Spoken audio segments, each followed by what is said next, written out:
This story begins at Lingyang City No. 1 High School. On the huge school field, thousands of students stand in perfect rows. The atmosphere is tense. Everyone knows today is not an ordinary day. A teacher steps forward and speaks loudly. He tells the students a harsh truth. Only those who enter the Hongdrai class will have a real chance to become warriors in the future. For everyone else, this path will be closed. Next, he explains the rules. The class placement exam is just like the college entrance exam. It has two parts, a cultural test and a martial arts test. The total score is 750 points, 225 points for culture, 525 points for martial arts. Then comes the most brutal rule. Only the top 10 students can enter the Hongji class. No mercy, no exceptions. Soon the cultural exam will begin, and students are ordered to enter the exam hall one by one. For many students, this is their only chance to change their fate. Among the crowd, a quiet boy clenches his fist. This chance means more to him than anyone else. He is our protagonist, Chen Du. He remembers that during his first year of high school, he suddenly collapsed and lost consciousness. His parents were terrified and forced him to take 2 full years of medical leave. While others trained and grew stronger, he was left behind, and he knows this is probably his last chance to become a warrior. This time, he will not let it slip away. As Chen Du walked down the corridor toward the exam hall, he suddenly bumped into a few students who were blocking the way. One of the students laughed and said it was surprising to see Chen Du there. He said he did not expect Chen Du to actually come and take the exam. Another student pointed at him and mocked him, saying everyone had a chance to take the Hongji class exam. Yet Chen Du had taken 2 years off since his first year and still dared to come. The group laughed again. The student in front stepped closer, his face dark and full of malice. He said young people really had guts. He mocked Chen Du for getting sick, taking 2 years off, and still daring to come straight to the Hongji class exam. Chen Du looked at him calmly and replied that there was no need for concern. He said the other person should focus on how to pass the upcoming exam himself. The mocking student suddenly grabbed Chen Du's hand, trying to intimidate him. Chen Du immediately tightened his grip and stopped him. The man's expression changed, and sweat appeared on his face. Chen Du released his hand and turned away. He walked toward the exam room without looking back. The group watched Chen Du walk away, their faces full of anger. One of them said Chen Du was clearly someone who had been bullied in his first year. He could not understand how Chen Du had become so arrogant now. He suggested dealing with him after the exam. Another student clenched his hand and felt lingering pain. He frowned and quietly wondered if Chen Du's grip was a bit too strong. The leader snorted and scolded them, saying they were brainless. He said that if they made a move now and got caught, their exam qualifications would be revoked. He told them to wait until the martial arts assessment before taking action. Inside the exam hall, Chen Du took his seat and turned on the computer. He looked calm and focused, placing his hands on the desk. Other students sat down around him as the room grew quiet. Meanwhile, the leader's face twisted into a cruel smile, red killing intent rising behind him. He said that during the exam they would cripple Chen Du. If Chen Du was accidentally crippled during the exam, no one would be able to say anything about it. Back at his seat, Chen Du stared at the screen as the first question appeared. The exam began with a general knowledge question, asking the students to briefly describe the current world background and the starting day of the high martial calendar. Chen Du looked at the question and frowned, remembering that in the year 2842 of the old era, an otherworldly civilization was discovered. Not long after, they invaded Earth. Humanity responded by launching nuclear weapons. 2 years later, humanity suffered a complete defeat in the total nuclear war. The death toll exceeded 5 billion people. Under full-scale nuclear radiation, human bodies were pushed beyond their limits. Humans began to evolve. Terrifying creatures appeared across ruined cities, and powerful beings rose from the chaos. On August 27, 2860 of the old era, all adults reached life strength level 2. That day marked the end of the old era, and the beginning of a new age. It became known as the initial day of the high martial calendar. The exam continued with more questions. The second question asked about important individuals who made major contributions during the early wars of the high martial calendar. The third question asked what wrong policies different nations proposed to restore world order. A fourth question followed. After finishing the questions, the exam reached its end. Chen Du moved the mouse and submitted the exam. His expression stayed calm. The result appeared. It showed a perfect score. He leaned back slightly and thought about the past. After the incident, he had not slept for 2 years. During that time, he had been badly injured and kept entering a strange space again and again. Inside that space, his spiritual power awakened, and he gained a photographic memory. Because of this, even after being away from school for 2 years, he still had the confidence to take the exam. However, he knew the cultural exam was only worth 225 points. He still needed to go home and properly prepare for the martial arts assessment. Later, Chengdu returned home. As he went inside the house, his dad was preparing dinner. Chengdu walked in with his bag on his shoulder. A card slipped out of his pocket and fell to the floor. His sister nearby bent down and picked it up. She mocked him for being clumsy and warned him not to lose his admission ticket. Moments later, the family gathered around the dining table as dinner was served. Suddenly, Chengdu's father spoke and asked him to look. Chengdu paused while holding his chopsticks. He looked toward the bottle placed on the table and frowned slightly. He asked his father where those qi blood pills came from. His father smiled and explained that since Chengdu was about to take the Hongji class exam, he had bought the qi blood pills to help boost his score. Chengdu looked serious and said that he could get in even without using those pills. His father reached out and patted Chengdu's head, telling him to stop overthinking things. He said that even though he himself could not become a warrior, whether it was Chengdu or his younger sister, the family could still afford to support warriors. He told him to eat well, drink well, and not worry, because there was always a way to make money. Chengdu lowered his head and listened quietly. After a moment, he nodded. A faint smile appeared on his face. Late at night, Chengdu sat cross-legged on his bed, his breathing slow and steady. He thought about the qi blood pills. One bottle alone cost 200,000. Buying them had almost drained the family's savings. In this society, if someone did not become a warrior, they could not even guarantee their family's safety. Chengdu understood this very well. He closed his eyes and focused. Whether tomorrow's exam would go smoothly depended on tonight. As his mind sank deeper, a cold blue light appeared. Energy gathered between his hands, glowing quietly as fragments of crystal floated around him. In the next moment, his consciousness entered a familiar place. Towering crystal pillars rose around him, filling the space with icy light. A sword was stuck in the ground nearby. Chengdu stood there calmly, surrounded by danger. After that incident, every night when he fell asleep, he would enter this crystal space. There were many monsters here. Their goal was to destroy the crystal. To protect it, Chengdu had to fight them. If the crystal was destroyed, he would be unconscious for the entire next day. But if he died while fighting to protect the crystal, he would wake up quickly and be full of energy all day. At first, Chengdu did not dare to fight desperately. Because of that, he kept failing again and again, and his body would remain unconscious the next day. Later, he slowly figured out the pattern. Once he understood that death inside the crystal space led to full energy in reality, things gradually began to improve. Each time he successfully defended against a wave of monsters, his spiritual power increased a little. That growth greatly enhanced his memory and comprehension. Even after being away from school for 2 years, he could still keep up without trouble. But every time he defended against a wave of monsters, the next wave would arrive in 30 seconds. And the process repeated like that until he died or successfully defended against the wave of monsters. However, the unfortunate part was that only the first successful defense of the crystal was effective. The next moment, the battlefield turned violent again. Chengdu rushed forward, slashing through a monster with blazing force. Blood and energy exploded as the creature was torn apart. He flipped through the air, sword still in hand, and smashed down toward the ground. The impact shook the entire crystal space as cracks spread beneath him. Breathing heavily and covered in wounds, Chengdu raised his head. Blood dripped from the corner of his mouth as steam escaped with his breath. He stretched out his hand and opened his status window. A blue interface opened in front of him, displaying Chengdu's current status. He looked at the data calmly and thought that with his current stats, it still would not be enough to enter the Hongji class and become an elite warrior in the future. Before he could think further, another alert appeared. The screen announced that the 5th wave of monsters was coming and told the player to prepare. Chengdu narrowed his eyes and lifted his head. In the next moment, a massive red monster rushed out. Flames burst from its mouth as it released a terrifying fire breath. Chengdu reacted instantly. He kicked off the ground and shot forward, dodging through the sea of fire as heat and shockwaves spread around him.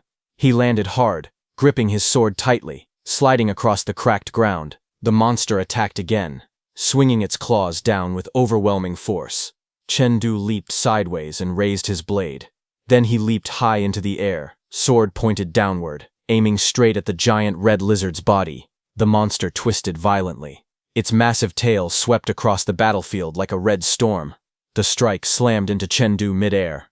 His body was sent spinning, blood spraying as the impact shook his bones. He forced himself to twist his body and barely stabilized before hitting the ground, rolling across the scorched earth. The giant lizard did not stop. Its huge body surged forward, pressing down with overwhelming presence. Chengdu pushed himself up, gripping his sword tightly.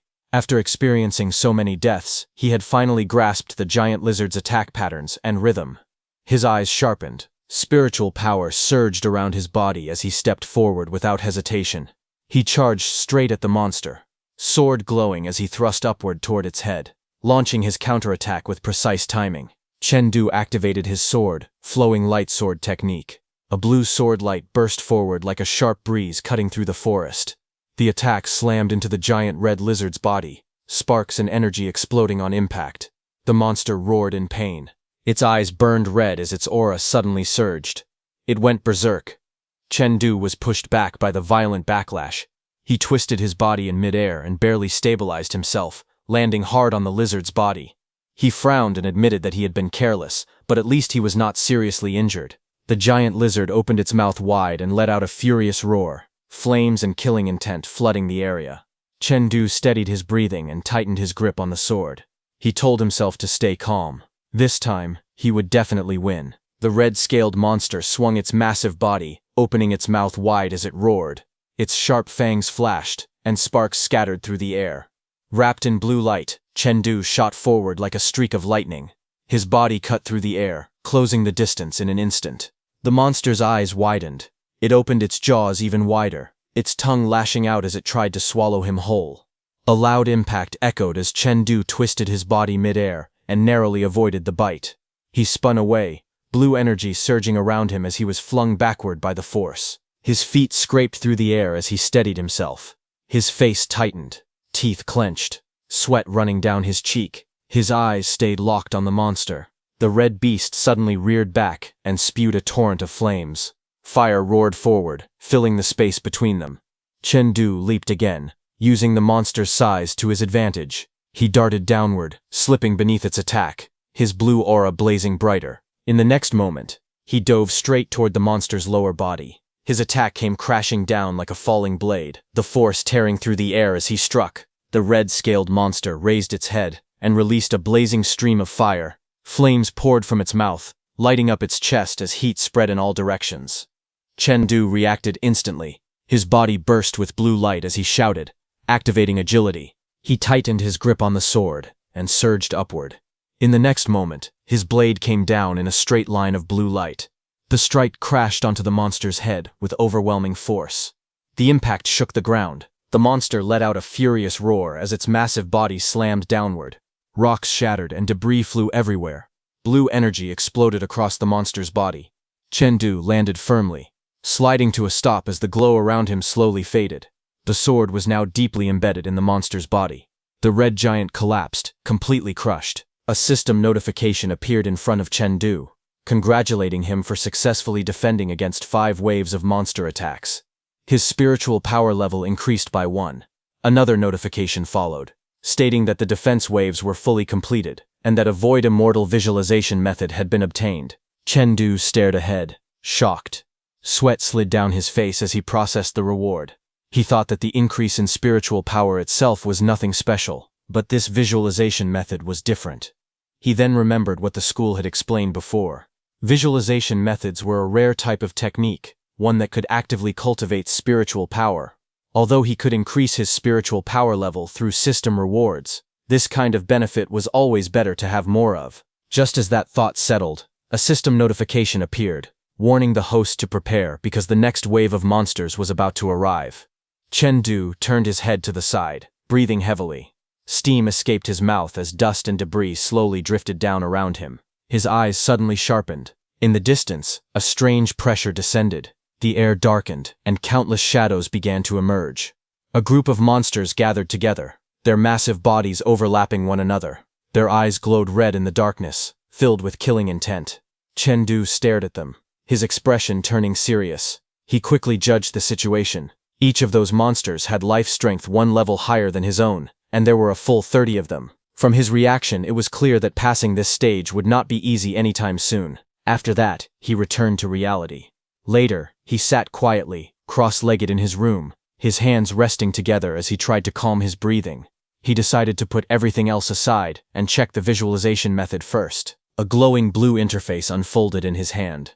Lines of light flowed like data as the method activated. In the next instant, the world around him changed. He found himself standing on a vast, glowing surface that looked like flowing water made of light. Blue fragments drifted in the air. His eyes widened in surprise as he looked around, trying to understand where he was. Then, a terrifying presence appeared.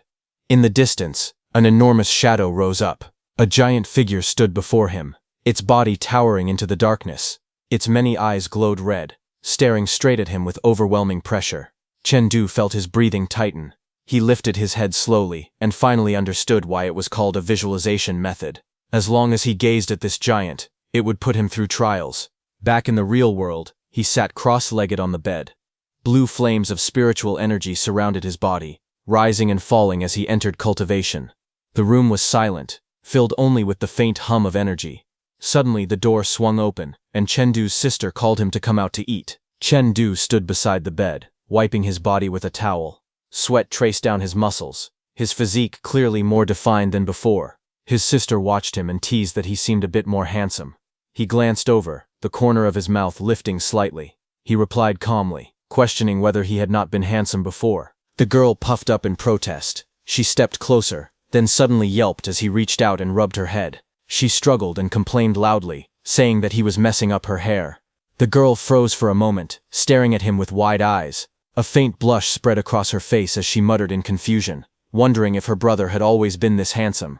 In front of the mirror, Chengdu examined his reflection in silence. His expression grew thoughtful as he noticed the subtle changes in his body. He wondered if this was the effect of the Void Immortal visualization method. Not long after, he finished getting ready and shouldered his bag.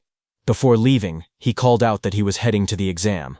From behind him, his father reminded him to be careful on the road. The scene shifted to Liang City, No. 1 High School Sports Arena. Sunlight filtered through the high ceiling, as the vast indoor court slowly filled with students. Chengdu stood on the arena floor, stretching his arms and loosening his shoulders. As he moved, he could clearly feel the changes in his body. Strength flowed smoothly through his limbs, and his breathing felt steady and controlled. He silently confirmed that the Void Immortal visualization method was working well. He could feel improvements in every aspect of his body. While he was warming up, a mocking voice suddenly rang out. Someone recognized him and spoke with a tone full of sarcasm, calling him the so-called genius student Chengdu, who had taken 2 years off from school. Chengdu paused his movement and turned his head slightly, his expression calm. The voice continued, growing louder and more arrogant. They sneered that he used to be a bottom-ranked student, had skipped school for 2 years, and still dared to take the Hongzi class assessment. They mocked him, pretending to praise his kindness for coming just to raise the bottom rankings. Chengdu looked at them quietly.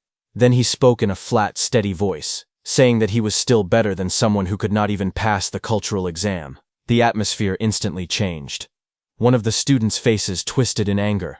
Another shouted furiously, demanding to know what Chengdu had just said. Chengdu looked at them calmly and spoke with a faint smile. He said that if someone could not even hear such simple words clearly, then they were probably not qualified to take the exam. The leader's expression darkened immediately. He warned Chengdu not to push his luck. Chengdu glanced at him and telling him not to take things so personally. Before the situation could escalate further, another student hurried forward and raised both hands to stop them. He laughed awkwardly and said that the assessment was what truly mattered. If something really happened and a teacher showed up, it would not be good for anyone. The angry group clicked their tongues in dissatisfaction. As they turned to leave, the leader looked back and threw out a cold warning, telling Chengdu to just wait and that he would get what was coming to him soon. After they walked away, one of Chengdu's classmates rushed over, panic written all over his face. He grabbed Chengdu's sleeve and said anxiously that he was done for. Chengdu remained calm and replied that it was fine. He would deal with things as they came. The classmate shook his head and explained nervously that this was not something Chengdu could take lightly. He reminded him that he had taken 2 years off from school. Lowering his voice, the classmate revealed the reason for Feng Rui's arrogance. Feng Rui's second uncle had become the dean of academic affairs at the school.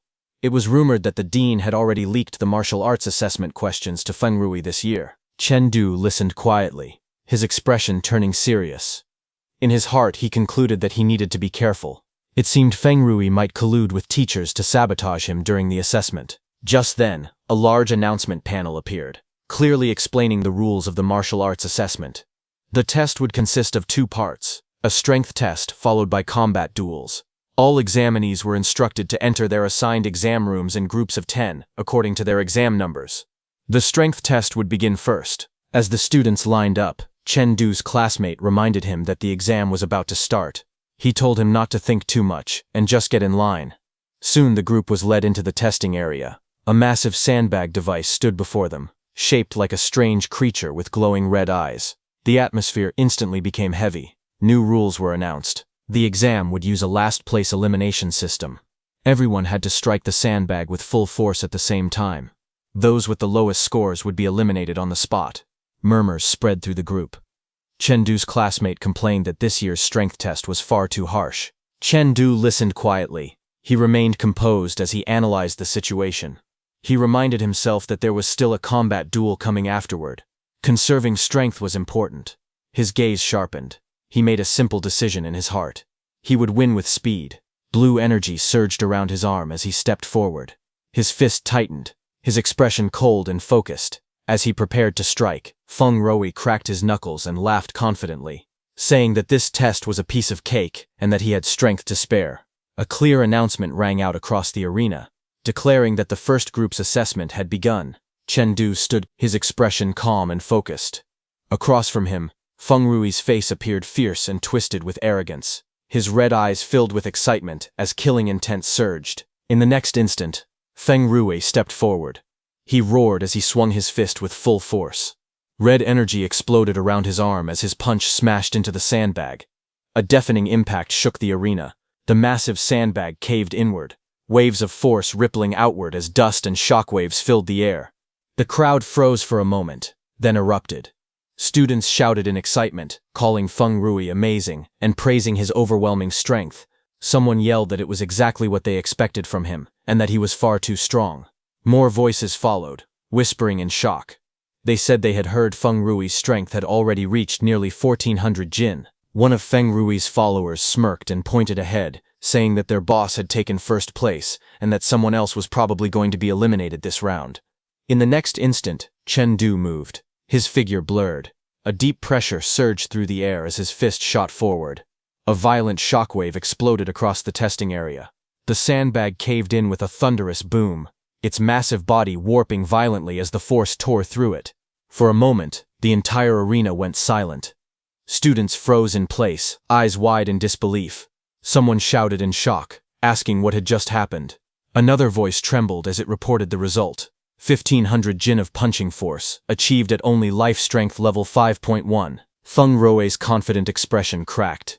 He turned his head sharply, veins bulging as disbelief flashed across his face. Whispers erupted everywhere. People questioned which class Chen Du was from, how he could be this strong, and why his name had never appeared in the top 50 last year. From the crowd, Chen Du's classmate jumped up excitedly and shouted at the top of his lungs, calling Chen Du his bro. Behind him, others stared in shock, unable to accept what they had just seen. Chen Du's classmate screamed in disbelief, wondering when his bro had become this terrifyingly strong. The examiner stood with his arms crossed, his fingers resting against his chin as his eyes narrowed. He thought that a life strength level of 5.1 normally corresponded to only 1,000 jin of punching force, and that no one in the Hongji class could achieve such a result. To think that a student this capable existed in a regular class made no sense. He suspected it might be due to Chen Du's martial skills. He then spoke again, asking to see Chen Du's file. A staff member quickly handed over the documents. As the examiner read, his gaze sharpened. The file stated that Chen Du was a regular class student who had taken 2 years off and had still managed to reach first-order martial strength at 55%. The examiner lowered the file and looked toward the arena, his eyes filled with interest. He said that this afternoon, he would have to take a good look at Chen Du's true strength. The scene shifted to the combat arena, where the examiner stood alone in the center. He stepped forward with a list in hand and announced loudly that students whose names were called should come up for their combat duels. The examiner called out Chen Du and Feng Rui and asked them to come to the combat arena. The two figures stood facing each other, their expressions completely different. Chen Du looked calm and cold, while Feng Rui wore a twisted smile full of confidence and hostility. Among the students watching, whispers spread quickly. Someone said that even though Chen Du had just returned to school, his strength test score was unbelievable. They wondered if he could really win this time. Another student shook his head and replied that it was impossible. He said Feng Rui would definitely win. Combat duels depended on martial skills, not raw strength. Having strong power alone did not give much advantage. On the arena, Feng Rui stepped forward and pointed his weapon at Chen Du. He warned him not to think that beating him in the last round meant he would be lucky again this time. Chen Du stopped and slowly turned his head. His expression remained relaxed. A faint smile appeared on his face as he replied that he hoped Feng Rui could still be this arrogant later. The tension between the two instantly filled the arena. Feng Rui attacked first. He charged forward with his metal staff, his movements sharp and aggressive. His foot slammed into the ground as he swung, the force tearing through the air. Sparks burst out where the weapon passed, carrying the intent to suppress his opponent through pure martial power. Chen Du moved at the same time. He stepped in, his body light and controlled. As the staff came down, he raised his sword and blocked it cleanly. The clash rang out loudly, sending shockwaves across the arena. In the next instant, Chen Du counterattacked. His sword flashed upward, forcing Feng Rui back. Feng Rui's eyes widened as he hurriedly twisted his body, barely avoiding a direct hit. The impact still sent him flying, his body flipping in the air before crashing down hard onto the ground. Feng Rui landed on one knee, gripping his staff tightly as he struggled to steady himself. His expression twisted in disbelief and anger. In Feng Rui's mind, a thought screamed out. Chen Du, the one who could enter the Hongdai class, would definitely be him. A violent aura suddenly burst out from Feng Rui's body. His eyes glowed red as he roared and leaped forward again, gathering all his strength into a single desperate strike. He slammed his weapon down with full force. Chen Du reacted instantly. He stepped forward and thrust his sword straight ahead. A sharp beam of force shot out, tearing through the air like a blade of light. Chen Du's gaze remained calm as sparks drifted past his face. He thought to himself that fighting real people was somewhat different from fighting monsters in the crystal space. In the next instant, he moved. His body twisted sharply as orange lights surged around him.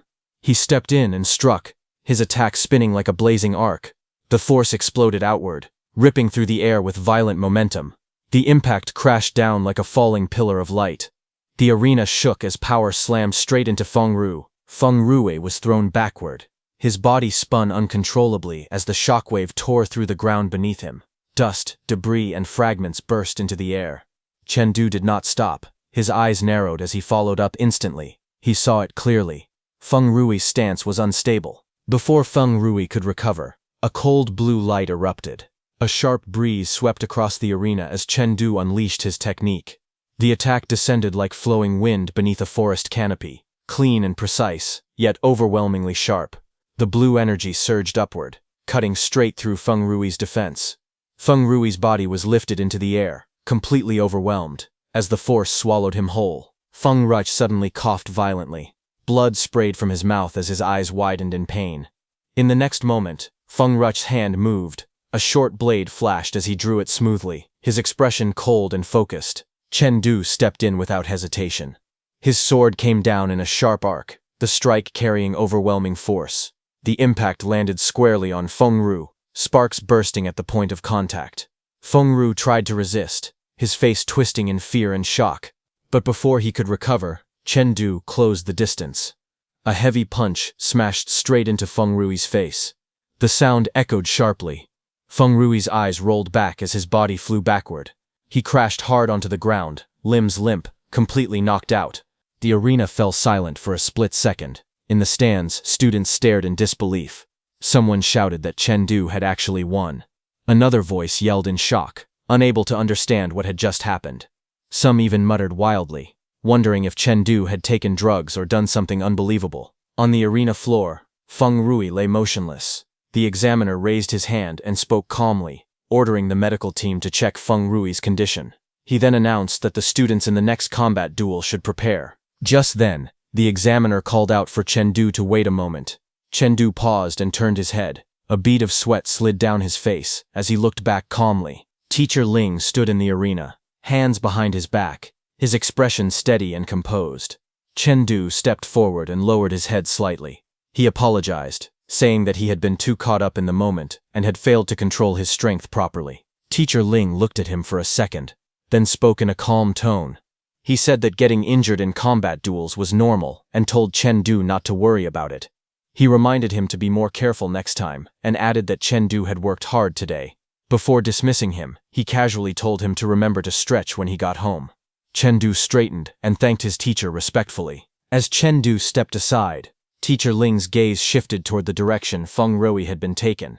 In his mind, he noted that Feng Ruoyi had been beaten badly, yet had not suffered any serious external injuries. It was most likely because of Chengdu's overwhelming advantage in martial skills. Teacher Ling clenched his gloved fist slightly, his expression turning thoughtful. He then called Wang Sai, telling him to contact the principal immediately. Wang Sai responded loudly, acknowledging the order without hesitation. Meanwhile, Chengdu walked down the quiet hallway, his footsteps echoing softly. He thought to himself that it was still early. His father and sister would not be home until later. Soon he stopped in front of a large machine, the virtual combat pod. He looked at it calmly. Although he could not afford real one-on-one sparring partners, the school had provided every student with one of these. He stepped closer, recalling how it worked. As long as he lay down inside, the system would automatically match him with opponents of similar skill level for combat training. Since he had always been fighting monsters in the crystal space, he had not done much virtual combat. Because of that, his current rank was only bronze. Reaching out, he plugged the cable into the socket. As the machine powered up, another thought crossed his mind. Feng Ruoyi had lost badly today. Because of that, there was a high chance someone would try to cause trouble for him, all to stop him from entering the Hongji class. Chengdu stood in front of the open virtual combat pod, quietly observing the seat inside. He knew that every combat record from the virtual pod would be uploaded to the Blue Star Youth Rankings, a special leaderboard created for college exam students. It was also known as the Genius Rankings. This ranking represented pure martial skill strength and was recognized across all ecological zones worldwide. Even many students from the Hongji class had failed to appear on this list. Chengdu sat down and slowly closed his eyes. He understood clearly that as long as he could make a name for himself on the Blue Star Youth Rankings, he could earn his way into the Hongji class through real ability alone. The pod activated. Light flickered, and his surroundings changed as the virtual space formed around him. His body appeared inside the simulation, standing on a clean white platform. He thought calmly that ever since obtaining the crystal space, he had barely used the virtual combat pod. He decided to warm up with a single match first. Blue data fragments gathered in front of him. Chengdu looked ahead, slightly puzzled. He wondered where his opponent was. At that moment, before Chengdu could react further, a calm voice echoed in the space. In the next instant, a blur of motion descended from above. A purple-haired female figure dropped down with deadly precision, blade flashing as she aimed straight for Chengdu. The moment the purple-haired girl struck, Chengdu reacted instantly. He twisted his body and raised his sword, barely blocking the sudden attack. The impact exploded with force, shockwaves rippling across the ground. The girl landed lightly and smiled. She praised him, saying that his reactions were pretty good. Then her expression sharpened. She reminded him that this was not a school exam where opponents waited politely before attacking. In real combat, hesitation meant death. Chengdu straightened, gripping his sword tighter. He calmly replied that the lesson was learned. From now on, he would not give her another chance to ambush him. Blue light flared around his body. As his aura surged, the two clashed again. Their figures twisted through the air, blades colliding again and again. Blue arcs of light tore across the battlefield as Chengdu advanced aggressively, forcing the girl back step by step. A powerful move burst forth. Azure Dragon Thrust. Chengdu's sword shot forward like a raging dragon, the strike sharp and overwhelming. The girl's eyes widened slightly as she dodged at the last moment. She looked at him in surprise and pointed out that he had used Azure Dragon Thrust. She noted that it was clearly a thrust-type move, yet he was wielding it like a sword technique. Chengdu pressed forward without hesitation, launching another fierce attack. As she retreated, the girl spoke again, her tone turning instructive. She told him that the 4 flowing light forms did not need to be confined to a single shape. What mattered was understanding the true essence of the martial skill itself. Chengdu felt his mind snap into clarity. He realized that sword techniques should never be trapped by rigid forms. Power was meant to flow freely, not be restrained by labels or structure. As his blade swung, a sharp arc of light cut through the air. At the same time, a doubt flashed through his mind. He wondered how the girl knew his sword technique so clearly. Before he could think further, her voice rang out, warning him not to get distracted. She moved like lightning. Her strength was overwhelming, and Chengdu could not tell what basic martial skill she had learned. Every strike felt unfamiliar, yet perfectly refined. The girl flipped through the air and pressed down relentlessly. Chengdu raised his sword to defend, but his focus slipped for just a moment. She seized that opening. She shouted that he had let his guard down. Purple energy exploded as her attack slammed into him. Chengdu cursed in frustration as his body was sent flying backward. The impact shattered the space around him. The virtual battlefield dissolved. A system screen appeared, announcing the result. The pig-masked Chengdu was defeated. The match ended with the little girl's victory, and 10 victory points were awarded. As the light faded, a final thought crossed Chengdu's mind. She could have defeated him easily with raw strength alone. Yet she still chose to ambush him. Chengdu sat in the virtual space, tapping his temple, as the girl's words echoed in his mind. He told himself to think more about the essence of the martial skill. He recalled the flowing light sword technique. It had 4 forms in total, and right now the only one he had not fully grasped was Azure Dragon Thrust. As a thrusting move, its nature was closer to that of an assassin, fast, precise, and deadly. That realization hit him hard. Assassins excelled at ambushing, while his own fighting style was far too straightforward. Without hesitation, Chengdu reached out and tapped the virtual keyboard. He decided to test this theory in actual combat. Without wasting any time, he started the next match. A massive opponent appeared before him.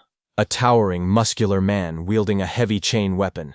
Chengdu looked up at the iron ball dragging along the ground and felt immediate pressure. He complained inwardly that he had just run into a sneaky player, and now the system had matched him against someone with a clear weapon advantage. He wondered what kind of insane matchmaking system this was, but without thinking any more, Chengdu charged forward, blue light surging beneath his feet as he closed the distance. In his mind, he stayed calm. Even if the opponent had a weapon advantage, his martial skill was clearly higher. The advantage was his. A wave of sword light surged upward like a pillar, forcing the massive man to brace himself. Sparks and energy scattered as the attack cut through the air. The ground trembled, as if space itself were being torn apart. The heavy man sneered and shouted that this was not how a sword should be used. He mocked Chengdu, saying that just because Chengdu's martial skill was slightly better did not mean he could act however he pleased. Before the words even finished echoing, the sword light struck. Blood sprayed from the man's mouth as his body was thrown back violently. His face twisted in pain and shock as the force overwhelmed him. The iron ball chained to his arm was suddenly smashed aside. The impact exploded with a deafening roar, like the drums of war beating across the battlefield. The massive weapon was knocked completely off course. A violent burst of blue light erupted as Chengdu moved.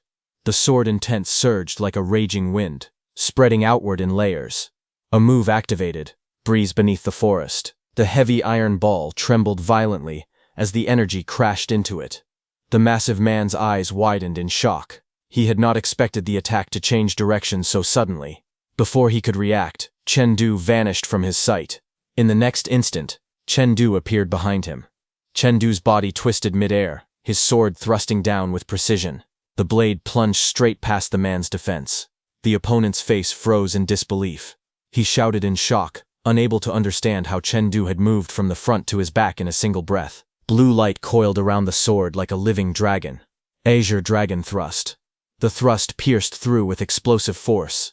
The man's body convulsed as blood sprayed from his mouth. The overwhelming power crushed him completely. The iron ball slammed to the ground with a deafening crash, the chains rattling uselessly behind it. A system screen appeared, congratulating Chengdu for winning and earning 10 points.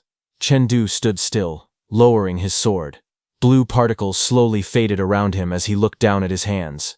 He realized that this was the first time he had successfully executed Azure Dragon Thrust. Chengdu stood quietly. His pig mask tilted slightly as blue light drifted around him. A thought surfaced in his mind.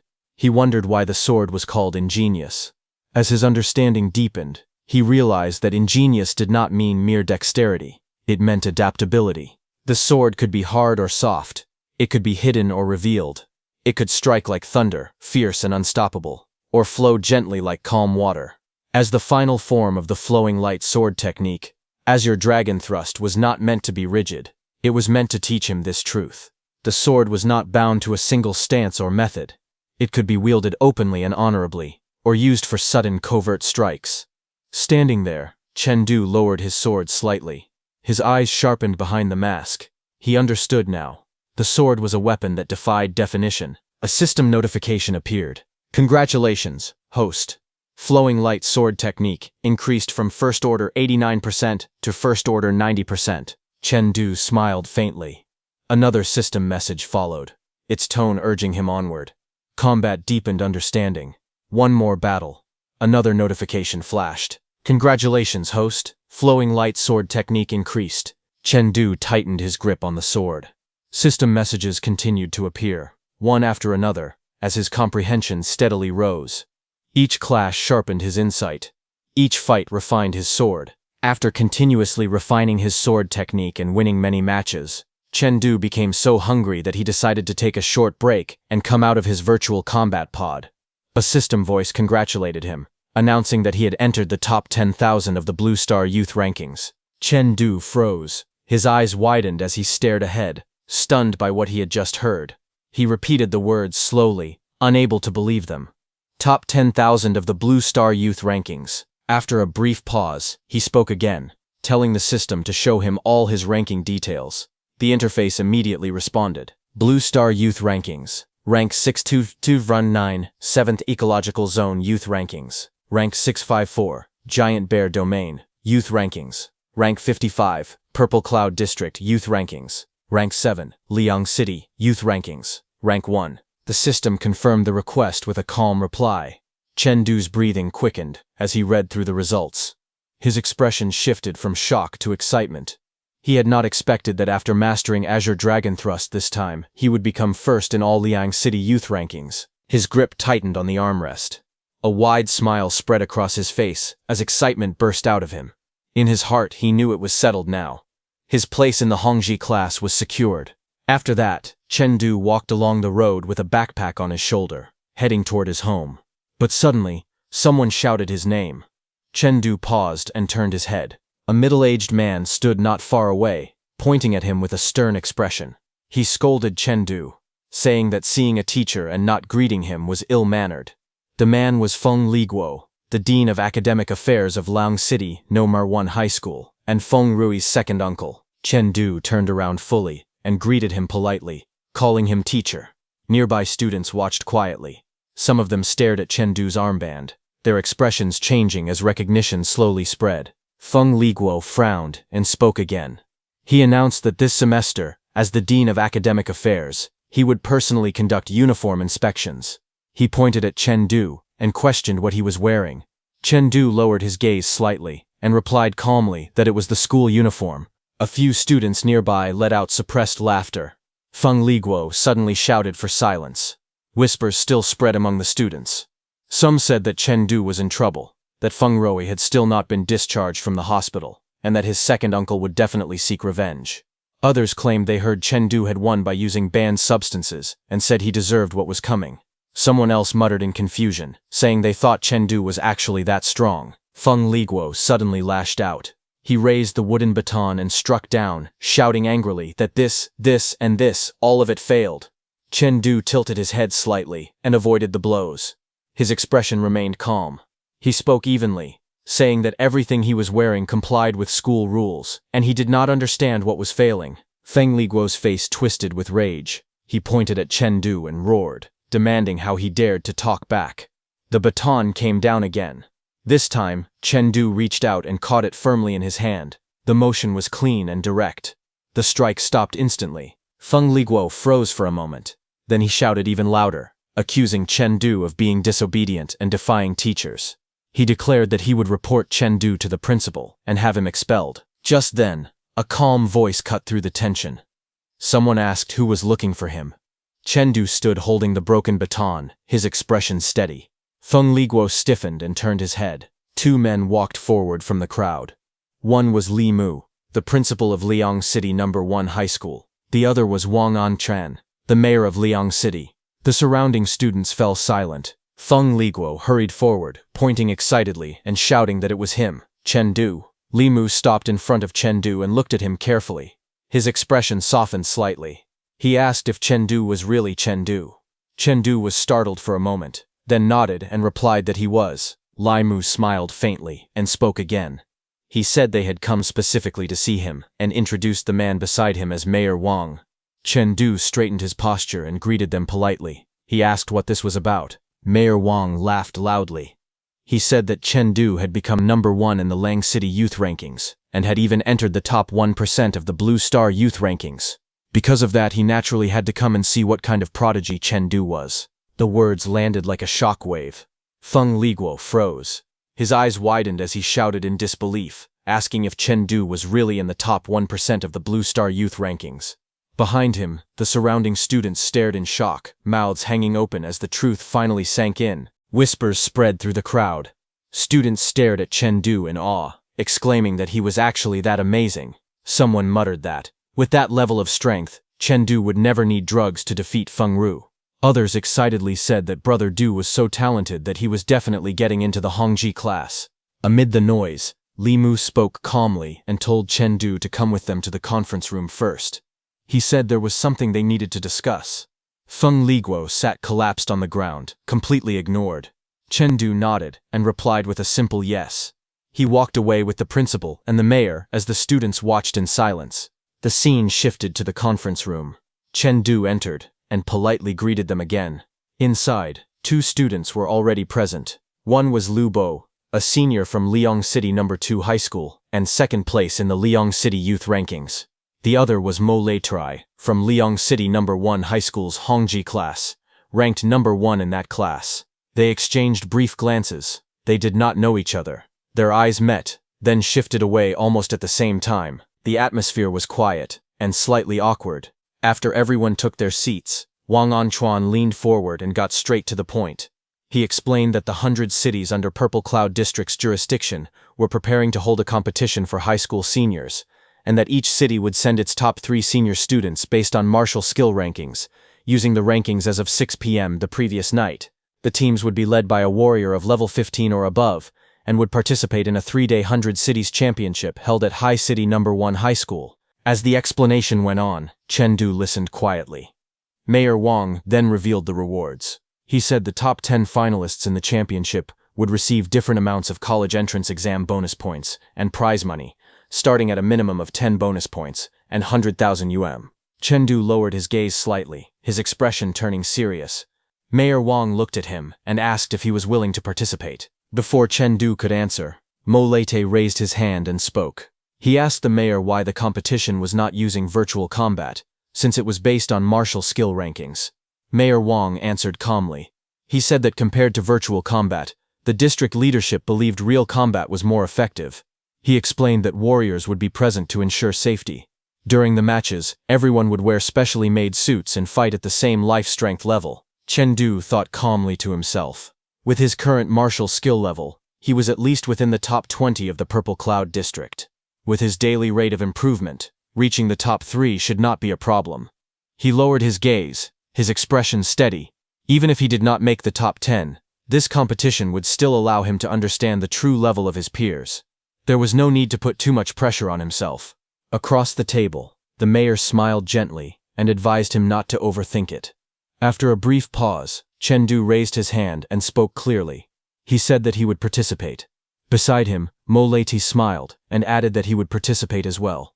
The mayor laughed in satisfaction and praised them, saying that true heroes always emerged from the youth. He then informed them that they would be notified in advance once the departure time was confirmed and told them they could return to class. Later, as Chengdu walked out of the room, his thoughts turned heavy. If he could place in the top 3 of the 100 cities battle, his parents would no longer have to work themselves to exhaustion every single day. He clenched his hands slightly. He knew what he had to do. Chengdu resolved to secure a top 3 spot in the 100 cities battle. After that, Chengdu pushed open the classroom door and stepped inside. He paused for a moment and looked around. Usually classroom desks were labeled with students' names, but the Hongji class desks had no names at all. He hesitated briefly, then decided to sit anywhere for now. As soon as he pulled out a chair, a harsh voice rang out, telling him to get lost. A large hand slammed down near him. The voice demanded to know who he was and how he dared to sit there. Chengdu turned his head. Standing beside him was a huge, burly student. He was Peng Hu, ranked 10th in the Hongji class. His towering build made him look like a bear standing inside the classroom. Peng Hu leaned closer, looking down at Chengdu with a mocking smile. Chengdu met his gaze calmly and spoke, asking what era this was, and whether people were still trying to bully others at school. The atmosphere tightened instantly. Before Peng Hu could respond, someone stepped in between them. A hand landed gently on Chengdu's shoulder. Mo Leite spoke calmly, telling Peng Hu that Chengdu was here for the first time and did not yet understand the Hongji class rules. Chengdu felt his heart tighten. Mo Leite had approached him silently. That alone made Chengdu realize something was wrong. In his mind, he judged that the man's life strength must be at least 2 levels higher than his own. Peng Hu snorted coldly and waved his hand. He said that Chengdu was lucky. For Mo Leite's sake, he would let this matter go. Then Mo Leite spoke again, explaining the rules. He said that since this was Chengdu's first time in the Hongji class, he probably did not know that strength and status here were determined by seat numbers. He explained that every month, the Hongji class held a seat ranking battle using real combat. The results decided everyone's ranking. The bottom 10 students would be forced to stand during class for the entire following month. Chengdu listened quietly. He felt surprised. He had not expected the competitive pressure in the Hongji class to be this intense. Mo Leite added another detail. He said that since it was the beginning of the month, this month's seat rankings had already been arranged. He then pointed forward and told Chengdu that in a moment he would compete for his seat number through a challenge format. Chengdu raised his eyes slightly and asked calmly whether, aside from being able to sit during class, there were any other differences in treatment based on seat number rankings. He explained that this mattered because it determined how much strength he should use. The answer came quickly. The higher the seat ranking, the better. The reason was simple. Seat rankings decided the amount of resources allocated to each student every month. Hearing this, Chengdu's eyes lit up. He said that this was definitely worth trying for. Resources were involved, so he needed to aim for the highest possible seat number. His resolve hardened. Just then, another voice interrupted. Class had already started, and everyone was told to head straight to the combat room next door. The students gathered inside the combat room, standing neatly in rows as the space opened before them. The instructor explained the rules. A challenger could issue up to 3 challenges. Based on their combat performance, a corresponding seat number would be assigned. Chengdu listened quietly. Without hesitation, he stepped forward and raised his hand. He announced clearly that he was challenging seat number 10. The moment the words left his mouth, the atmosphere shifted. His eyes widened, and a bead of sweat slid down his face. Around them, murmurs broke out. Students stared in disbelief. Someone exclaimed that Chengdu was challenging a top 10 position right from the start. Another whispered that he looked honest and simple, yet his actions were unexpectedly bold. Doubts followed just as quickly. Some students reasoned that even if Chengdu's martial skill level was outstanding, his life strength was far lower than others in the Hongji class. They believed that alone was not enough to challenge the top 10. Chengdu recalled the rule clearly. The resource allocation for 10th place was 50% higher than that of 11th place. That difference alone made it worth trying. He tightened his grip on the sword. His gaze sharpened, calm and resolute. Across from him, the student ranked 10th laughed loudly. He mocked Chengdu, saying that he had just arrived in the Hongji class, yet already had such an attitude. He warned him not to end up crying after getting beaten. Chengdu looked at him and asked simply if he was the one ranked 10th. The burly student grinned and answered confidently that he was. He leaned forward, his expression full of arrogance, and told Chengdu that he was out of luck. The instructor called out loudly, telling Peng Hu to put on his protective gear and enter the arena. From the side, someone observed Chengdu quietly. He thought that Chengdu seemed to have a steady personality, yet he was surprisingly eager to prove himself. Still, he decided that this was fine. Letting him experience some hardship could also count as training. Peng Hu stepped forward, gripping his heavy hammer with both hands. His thick body radiated pressure as he stood firmly in place. Chengdu faced him from a distance, sword held calmly in his hand. The atmosphere in the combat room turned heavy. Chengdu's expression remained composed. His eyes were sharp and focused, showing no fear. A loud voice echoed through the room. The match began. Pang Hu grinned viciously and shouted at Chengdu, asking if he was ready. He told him to prepare to cling to his leg and beg for mercy. Chengdu stood calmly, a faint smile appearing on his face. He replied quietly that they would see about that. In the next instant, Pang Hu moved first. He swung his massive hammer forward with terrifying force, but Chengdu remained composed. A faint aura flowed around him as he stepped forward without panic. Pang Hu sneered and shouted that Chengdu was too slow. The heavy hammer descended toward him with overwhelming momentum. From the sidelines, students watched in shock. They exclaimed that, with such a speed difference, Chengdu's life strength level was a full rank lower than Pang Hu's. Some immediately concluded that Chengdu was finished and would lose in the next round. They said that even a 0.1 level gap in life strength could affect the outcome of a battle, let alone a full level difference. To them, Chengdu's defeat already seemed certain. The instructor, watching from the side, suddenly narrowed his eyes. He muttered in shock that Chengdu's life strength had reached level 5.2. Just yesterday, it had only been 5.1. He could not understand how Chengdu had raised it to 5.2 in a single day. Meanwhile, Pang Hu laughed loudly, convinced of his victory. He shouted that Chengdu had already lost. His heavy hammer slammed down with crushing force. But in the next instant, Pang Hu's expression froze. He stared forward in disbelief, unable to understand what had happened. Shock spread across his face as sweat formed on his forehead. Chengdu had moved. In a single smooth motion, Chengdu lowered his body and shifted his stance. His sword rose with perfect precision. A flash of blue light burst upward. Before Pang Hu could react, Chengdu's blade surged from below like a rising tide, carrying immense power. The force of the strike exploded upward, lifting Pang Hu's massive body into the air. Pang Hu's eyes widened as his body was launched skyward. He could only let out a stunned sound, unable to comprehend how the situation had reversed so suddenly. Pang Hu's massive body was sent flying into the air. He could only shout in disbelief as he was thrown upward, completely unable to resist the force of Chengdu's strike. From below, dozens of students stared up in shock as his heavy body soared across the combat room. A moment later, Pang Hu crashed down onto the ground with a loud impact. The floor shook slightly as dust and shockwaves spread outward. The surrounding students widened their eyes, stunned by what they had just witnessed. No one expected the battle to end this quickly. Chengdu stood calmly in place, his sword still in hand. From the side, the instructor suddenly noticed the technique he had used. He stared at Chengdu's weapon and asked in disbelief if that was the Azure Dragon Thrust. He said that Chengdu's martial skill had already reached first-order perfection. Chengdu responded calmly. He said that he had simply broken through last night. Hearing this, the others were even more stunned. Reaching 90% mastery in a single night was something they could hardly believe. To them, it sounded completely insane. At that moment, the instructor's voice echoed across the combat room, announcing the result of the match. The winner was Chengdu.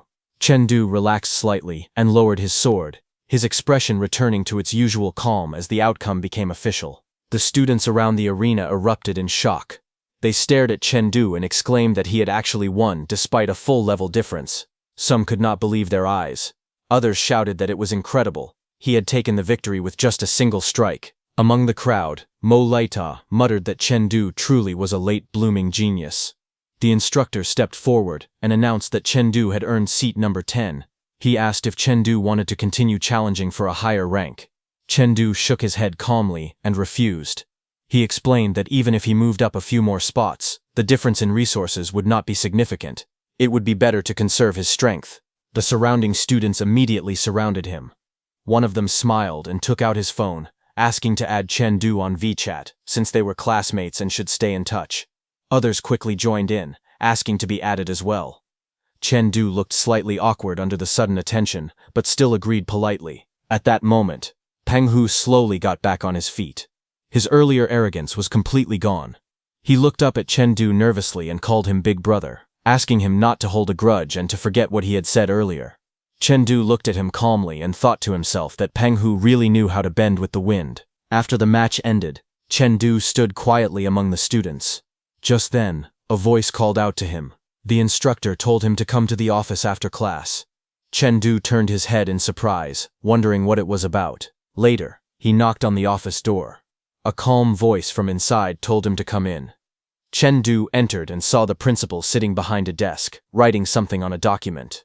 The atmosphere inside the office was quiet and formal. Meanwhile, Chen Du's instructor asked the principal whether there were any special recruitment slots left for Mount Everest Martial Arts University and Mount Tai Martial Arts University in their ecological zone. The principal, confused, asked the instructor to sit first and then questioned why he was asking about this.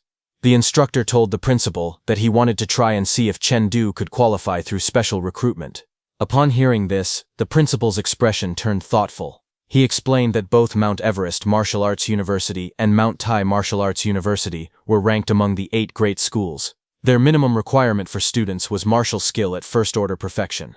He continued, saying that Chen Du was only 1% away from reaching that level. However, that final 1% was an extremely difficult barrier to break. Instructor Ling Yun spoke impatiently and told the principal that there was no need for more discussion.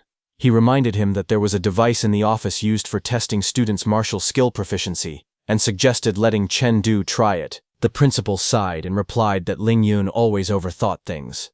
Still, he agreed and pointed toward the corner of the office, saying the testing device was over there. He explained that its maximum reading was first-order advanced, which made it perfect for evaluating students. Ling Yun immediately grabbed Chen Du by the shoulder and led him toward the machine. He instructed Chen Du to reproduce the same attack he had used during the seat battle and strike the proper spot on the device. Chen Du nodded calmly and stepped forward. His expression turned serious as he stood before the testing machine. He slowly raised his sword. A quiet stillness filled the room as he gathered his strength. In the next instant, he moved. With a sharp motion, Chen Du unleashed his technique. Azure Dragon Thrust erupted forward in a brilliant surge of blue light, crashing toward the testing device with overwhelming force. A loud cracking sound echoed through the office. The testing device shattered under the impact of Chen Du's strike. Fragments scattered across the floor as the machine smoked and collapsed. The principal froze in shock, staring at the broken device. He exclaimed in disbelief, unable to process what had just happened. Nearby, Instructor Ling Yun spoke with equal surprise. He said he had not expected this either. Just yesterday afternoon, Chen Du had still been at the advanced stage. Yet by last night, he had already broken through. Now, he had reached first-order perfection. Chen Du stood awkwardly beside the ruined machine, scratching the back of his head nervously. He apologized to the principal. He said he had not expected the device to break. Ling Yun, however, showed no concern for the machine. Instead, his expression turned excited and intense. He declared that Chen Du was absolutely a fighting genius. That instinct to win was extraordinary. He continued passionately, saying that in all his years of teaching, this was the first time he had met a student whose combat sense felt so seasoned. It was as if Chen Du had survived countless life-and-death battles. His instincts were incredibly sharp. Chen Du stood there quietly, his face slightly flushed as he held his sword. The principal fell into deep thought, one hand on his chin. After a moment, he spoke decisively. He declared that Chen Du was a true martial arts genius and must be prioritized for training. Temporarily, he ordered that Chen Du be given the same resources as seat number 1. He then added that he would personally handle communication regarding Chen Du's special recruitment. As for the 100 Cities tournament, he told Chen Du to make sure he fought for a top 3 spot. If he achieved that, everything else would be practically guaranteed. Chen Du raised his hand slightly and asked what special recruitment actually meant. Ling Yun explained calmly that to enter one of the 8 great schools through the normal college exam, a student's life strength had to reach at least level 6.5. With Chen Du's current life strength, reaching that level before the exam would be extremely difficult. However, through special recruitment, the requirement was different. Chen Du would only need his martial skill to reach first-order perfection 1 month before the exam. After the 100 Cities tournament, professors from Mount Everest Martial Arts University and Mount Tai Martial Arts University would personally come to assess him. If he performed well, he could be directly recruited. Chen Du listened carefully, and then asked another question. He wondered if, after passing those schools' special recruitment, he would still be able to take the regular exam and apply elsewhere. Ling Yun looked at him with curiosity and asked if he already had a particular martial arts university in mind. Chen Du answered honestly. If possible, he said he would like to attend Huangshan Martial Arts University. However, Instructor Ling Yun was confused and asked Chen Du why he wanted to attend Huangshan Martial Arts University. Since all 8 great schools offered similar resources, Chen Du explained that 6 years ago, In Yunlei district of Hushi City, a sudden disaster had struck. Giants ambushed the city without warning. Even though Hushi's defense corps and soldiers from nearby cities rushed in to help, their numbers were limited. Despite their efforts, tens of thousands of people still lost their lives in the chaos. The memory of that tragedy remained vivid. Chengdu quietly revealed his reason. He said he simply wanted his family to live safely. His eyes hardened with determination as he continued. If Liang City ever faced danger, he wanted to be able to rush back immediately and protect them. Ling Yun looked at him silently, understanding the weight behind those words. He remarked that such a reason was usually held by people who had lost everything before. Then he spoke with a hint of respect. To possess such resolve at such a young age, while still having a complete family, meant that Chengdu was someone capable of bearing great responsibility. Chengdu raised his hand and spoke calmly. He said he would treat the two schools as a backup. If he couldn't get into Mount Huang Martial Arts University, he asked if he could choose those two instead. The principal sat behind his desk and replied firmly. He explained that once Chengdu passed the early special admission, he would have to sign a contract tying him to the school. Later, Teacher Ling told Chengdu the situation clearly. If Chengdu earned a ranking in the 100 Cities Hegemony Tournament next month, admission to the two schools would be almost guaranteed. With early special admission, the score requirement could be lowered by another 100 points. He also warned Chengdu about the alternative.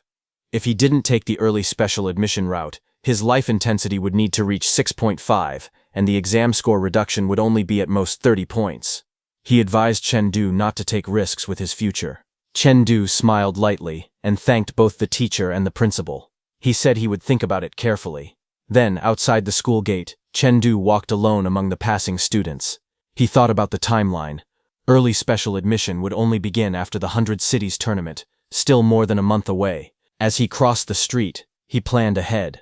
From that day onward until the college entrance exam, he would stay in the exclusive martial arts room the school had provided and focus completely on raising his strength. He also considered another possibility. During this time, he wanted to try using medicine to speed up the improvement of his life intensity. What he needed should be available. After all, it belonged to the Technology Martial Palace. Walking under the open sky, Chengdu looked ahead with determination. In his mind, he recalled the structure of their world. There were 3 pinnacle forces in the entire high martial civilization. These major organizations worked together to protect humanity's future and hope. The first organization confronted alien civilizations. It was known as the Extreme Martial Palace. The second force was responsible for improving humanity's overall strength and was called the Technology Martial Palace. The third group was responsible for maintaining human public order. It was known as the Martial Artist Alliance. Then there was the founder of the Technology Martial Palace, Durags, recognized as the second strongest person in their civilization. Chengdu knew that although his strength did not surpass Yan, no one could deny the enormous contribution he made to humanity's progress. Later, Chengdu walked into a shop with a spacious hall. A woman in a blue dress noticed him and greeted him warmly, saying she was happy to serve him. Chengdu stopped in front of her and spoke politely. He said he wanted to buy 3 boxes of Thunder Chi blood pills. The woman looked surprised. Her eyes widened as she repeated his request in shock. She explained to Chengdu that this medicine could not be purchased directly. She told him that an endurance test was required and asked him to follow her. Chengdu was surprised to hear that and followed her. She explained to him that the Thunder Chi blood pill was considered one of the best Chi blood medicines that ordinary people could buy before becoming martial artists. However, it carried risks. Once taken, the pill's medicinal power would turn into thunder and rush through the body's meridians. She added that if the user could not maintain strong mental concentration within 30 minutes, the thunder inside the body would become chaotic and uncontrollable, possibly putting the user in danger. Then they entered a room filled with testing machines. The girl gestured toward the equipment and invited Chengdu inside. She continued explaining that because of these risks, an endurance test was required before anyone could buy such medicine. She then turned to Chengdu again and told him that if there were no other questions, she would press the start button now. Chengdu placed his hand on the testing device and said he was ready. The girl stepped aside and went toward the machine, but as she read the result on the screen, she got confused. She noticed something unusual. Then, after giving Chengdu the pills, she quickly stepped aside and picked up her phone. She nervously reported to the technical department that the test machine for the Thunder Chi blood pills seemed to be broken. Meanwhile, Chengdu walked out calmly, as if nothing unusual had happened.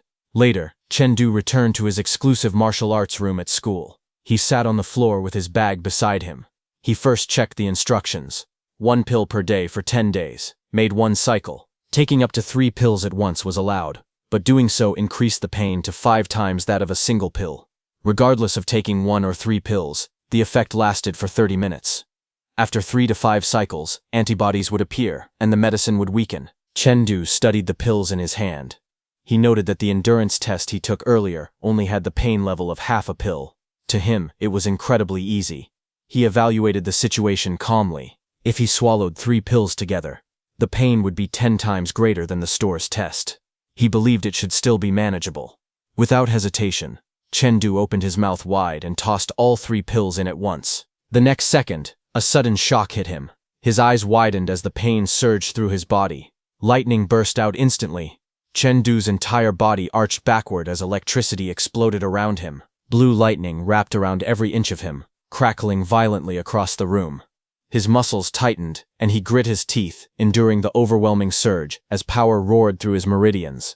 The thunderstorm of energy filled the room in a blinding flash. A few minutes later, electricity still crackled around Chengdu's body. Even with sweat running down his face, he lifted his head and grinned wildly.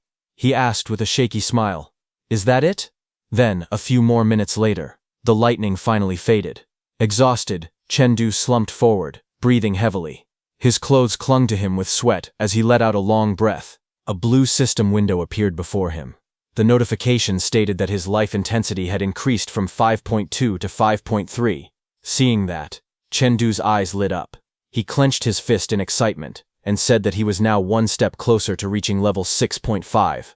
As long as his life intensity improvement could speed up, he was determined to refuse early special admission. He looked at the remaining pills inside the open box beside him. He muttered to himself that he had originally planned to take the medicine for an entire month, but now it seemed he could only continue for 10 days. Based on the balance on his card, he calculated that his funds would only last 55 days. Sitting on the training room floor, Chengdu leaned back against the wall. He spoke to himself that if this was the situation, then he had no choice. He needed to fight his way into the top 2 of the 100 Cities Hegemony tournament. That was the only way to get the money he needed to continue improving. But while he was thinking all that, suddenly he fell to the floor, his body still trembling from the earlier surge of thunder power. He struggled to move and realized the side effects were stronger than he expected. He thought to himself that his body was temporarily unable to move because of the ravaging thunder energy inside him. Since his body was exhausted, he shifted his focus. He decided to improve his mental power instead. With determination, he closed his eyes and said inwardly that he was heading into the crystal space. The next morning, Chengdu finally woke up and sat upright again. His expression was calm and focused. He recalled what had happened inside the crystal space. He had spent the entire night slaughtering green firefly giants. Although he hadn't defeated them fully yet, he could feel his mental power improving greatly. He remembered the time he spent on the crystal space battlefield, how he charged forward, leaping high into the air, and how he swung his blade, releasing a bright blue arc of energy as he attacked the creature. Remembering that, a small smile appeared on his face. He had just received information about the school's resource subsidy. Knowing that the support had arrived, he felt excited and said he couldn't wait to go to class. He then went to his classroom. There, a teacher with red hair and glasses stood at the front. She was Ya Dai, the mental power teacher of the Hongji class and a member of the Martial Artist Alliance. She introduced the lesson for the day. She told the students they would be learning in advance about a combat method for martial artists, mental power attachment. Chen, seated in the front, thought that the mental power course was exclusive to the Hongji class. Only students with Tier 2 mental power were allowed to learn it.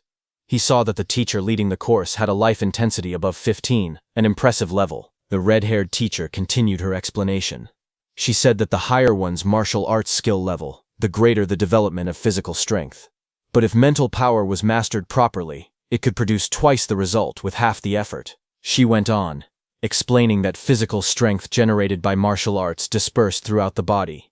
In contrast, mental power could gather all excess strength into a single point, increasing one's explosive force. An image in the lesson showed energy concentrating into one place. The teacher said that mental power attachment was the ability to make every strand of strength in the body play its proper role. Hearing her, Chengdu looked around the classroom. He noticed that none of the students seemed surprised by the explanation. He realized that it seemed they had probably already learned and mastered mental power attachment in advance. Then teacher Yadai added a warning. She told them that before mental power reached Tier 10, the physical strength it could mobilize was extremely limited. She advised students not to spend too much time researching it.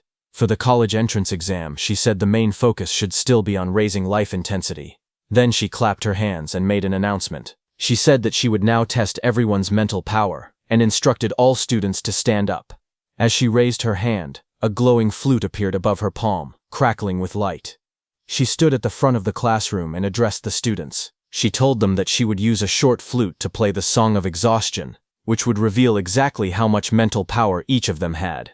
She added that she hoped everyone's results would be better than last semester. The students stood beside their desks as she walked forward, holding the flute in her hand. Then she looked toward Chengdu and spoke directly to him. She said that he could choose whether to participate or not. Since the test did not affect his college entrance exam score, Chengdu turned toward her with a confused expression. He thought to himself that the teacher probably assumed he would collapse the moment the flute played because he only had Tier 1 mental power. She must have been worried he would embarrass himself. With a determined look, Chengdu straightened his posture and answered firmly, telling the teacher that he would participate. The teacher smiled lightly and agreed. She thought to herself that young people were always too competitive. Mental power was not something simple to control, and even the other students in the Hongji class struggled with it. She decided to let him try anyway.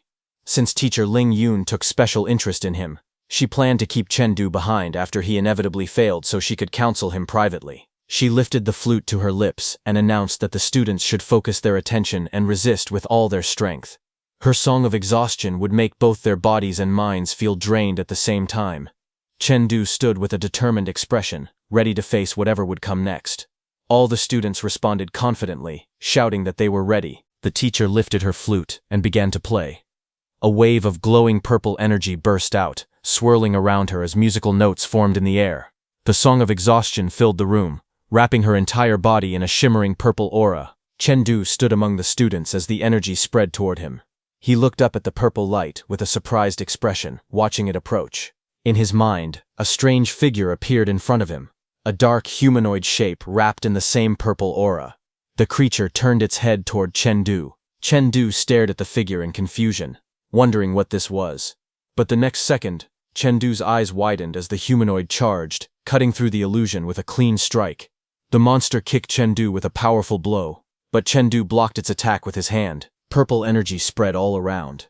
Chengdu was shocked to see that the humanoid figure could move. He realized that it was a spiritual-style physical hypnosis.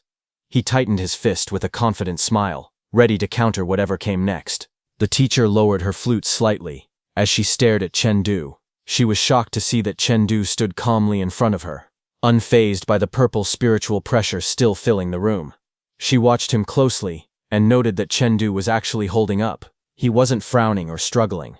Instead, he looked completely relaxed, as if he were just eating or drinking. Chengdu had closed his eyes, standing still in the swirling purple mist, his breathing steady and calm. The teacher pressed the flute back to her lips and admitted to herself that his spiritual power was far more resilient than she had expected. She wondered how far Chengdu could go. A spark lit up in her eyes as she decided to raise the spiritual pressure by one more level. Purple energy burst out around her again as she played with more intensity. Around the classroom, many students began collapsing.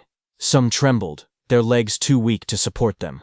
Others fell to the ground, exhausted and unable to hold on any longer. Voices echoed. They complained they couldn't stand, they felt too tired, and they couldn't keep going. The teacher watched them fall and nodded to herself.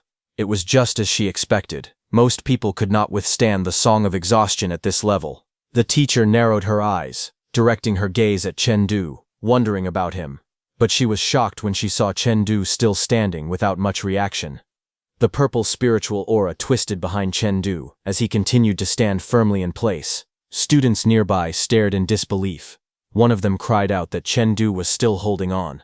They were all shocked because they knew how poor his family was, and that they could never afford spiritual resources.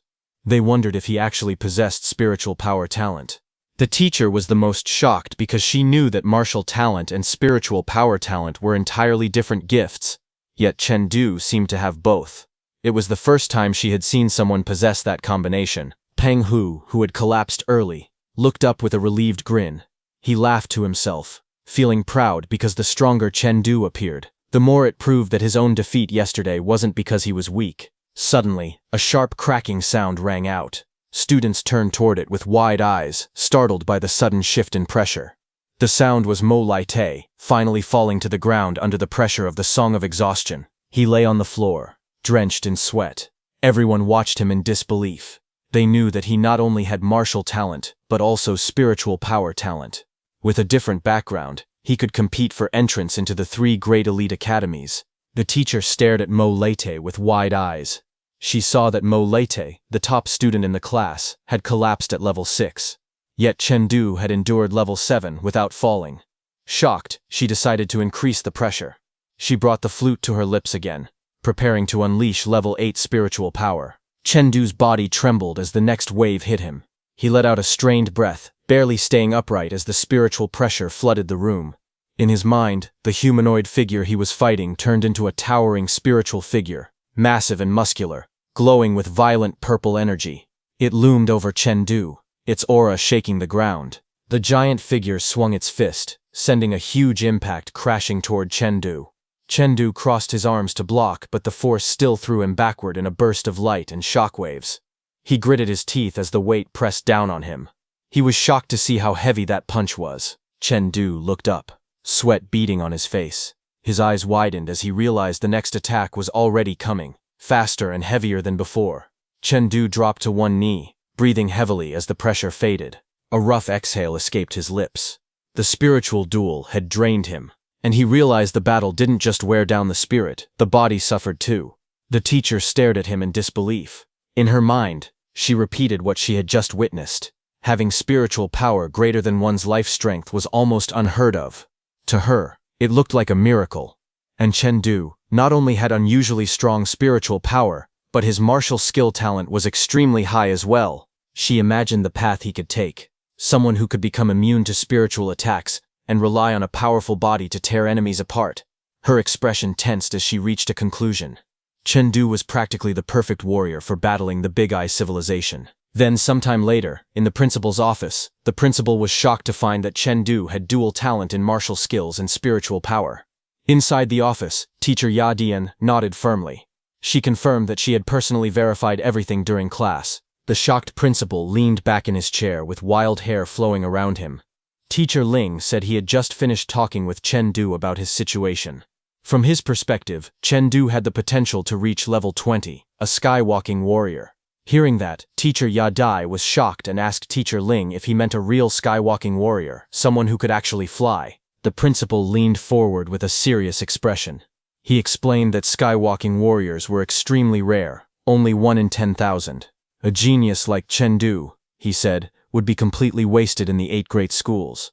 He said that Chen Du should aim for one of the 3 great elite martial academies, the kind that didn't take normal exam students and only accepted those capable of becoming skywalking warriors.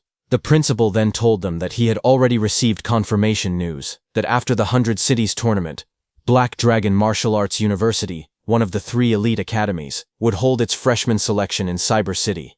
He gave Teacher Ling an explicit order to persuade Chen Du to participate.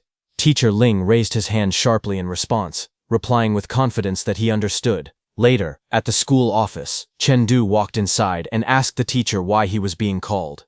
Inside, Teacher Ling sat at the desk and began the conversation. He asked Chen Du if he knew about Black Dragon University. Chen Du nodded. He said he had heard of them, that they were one of the 3 great elite schools, but he didn't know much beyond that. Teacher Ling explained to Chen Du that the elite schools didn't recruit through normal exams. They only chose geniuses who had the potential to break through to the level of skywalking warrior. He clarified that warriors at this level were considered skywalking warriors, standing at a transcendent status above normal fighters. To reach that level, he explained, one needed a life strength rating of 9.9 and martial skills at the first order intermediate stage. Then, with a serious tone, Teacher Ling told Chen Du that among high school warriors and above, only half ever reached the intermediate stage in martial skills. Life strength could be raised using blood-enhancing medicine, but most people simply couldn't afford something so expensive. He added that many students couldn't even buy basic blood supplements. By the time they earned money later in life, their best training period had already slipped away. He asked Chengdu if he had ever thought about this. Chengdu remained silent, his expression unreadable. After a moment he finally spoke. He told Teacher Ling that he would try for Black Dragon Martial Arts University's selection, but he also admitted something heavy. If possible, he didn't want to leave his family. Taking this path was a gamble. If he left, the separation might be forever. Teacher Ling nodded firmly. He encouraged Chengdu to work hard.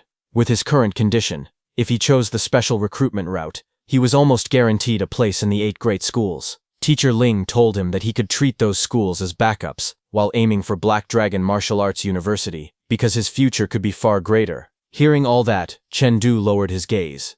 He thought that there was still 1 month before the 100 Cities tournament. He should focus on that first. Everything else could wait until the results were out. The scene then shifted to Chengdu's home. As he returned, a voice called out from inside, telling Chengdu that breakfast was ready and he should come eat. Chengdu stepped into his home with his backpack on, answering his mother's call for breakfast. When he saw the plate being handed out, he quickly responded, saying he was coming. At the table, his younger sister paused while eating and glanced toward him. She quietly wondered why her brother felt so different lately. She thought about it more as she watched him. To her, he now seemed fitter, more handsome, and even more mysterious than before. Chengdu sat down and spoke to his family. He told his dad, mom, and sister that starting today, he planned to live at school.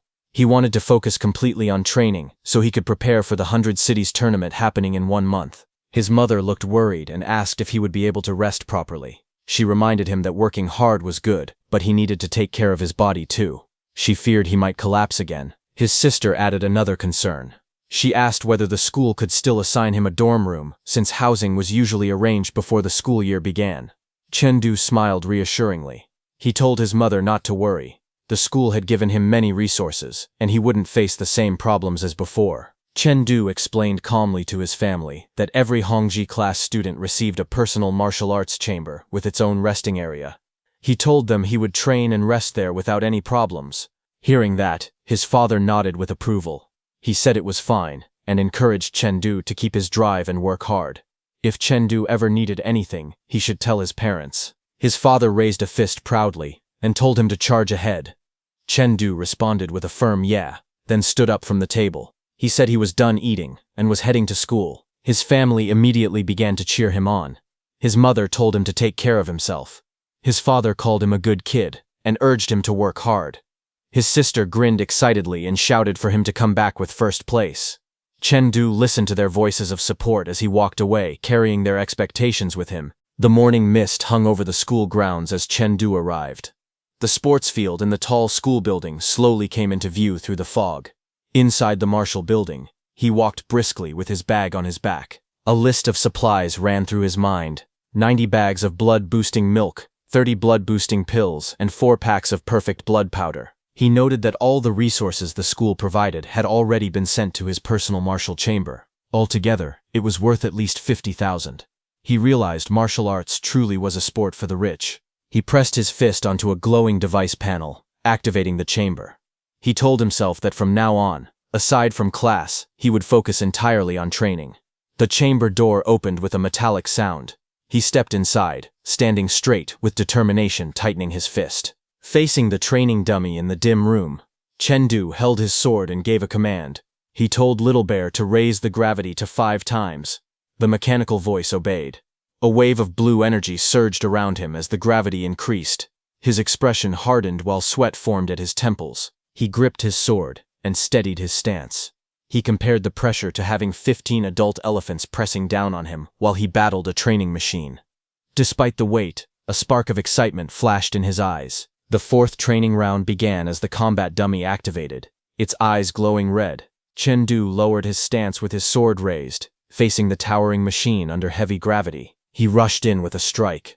In the high-gravity environment, he knew any mistake could tear muscles or even break bones, so he reminded himself not to meet the attack head-on. As the dummy swung toward him, he changed direction and adjusted his attack path. The force of the counter-strike sent him rolling across the ground, narrowly avoiding the red trajectory. The dummy analyzed his movement. It reported that his evasion efficiency was at 87%, but his energy consumption was too high. It recommended that he reduce unnecessary movement. The next moment, the dummy attacked again, striking from above and below at the same time. Chengdu realized it was blocking all normal escape routes. Instead of retreating, a determined smile appeared on his face. He told himself that if he couldn't dodge, then he would make the dummy experience increased gravity as well. Chengdu pushed off the ground with full strength, his foot slamming against the floor as he launched himself upward. The training dummy swung its long arms down at him, but he met the attack head-on, raising his sword to intercept. The two forces collided in mid-air under heavy gravity, sending fragments of energy scattering around them. A sharp impact followed. The dummy staggered back with smoke rising from its body, while Chengdu landed lightly on one foot, steadying himself. The damaged dummy's eyes glowed even brighter. It activated an emergency mode and announced its last resort. Power surged around it in a violent burst. The dummy suddenly stretched its limbs to an impossible length, attacking from all directions at once. Chengdu stared in disbelief as it lunged at him with full force. He shouted in frustration, stunned that the machine could cheat like that. Before he could react further, everything blurred as the dummy's full-speed assault swept through the chamber. The training dummy wrapped its limbs tightly around Chengdu, holding him in a strange grapple.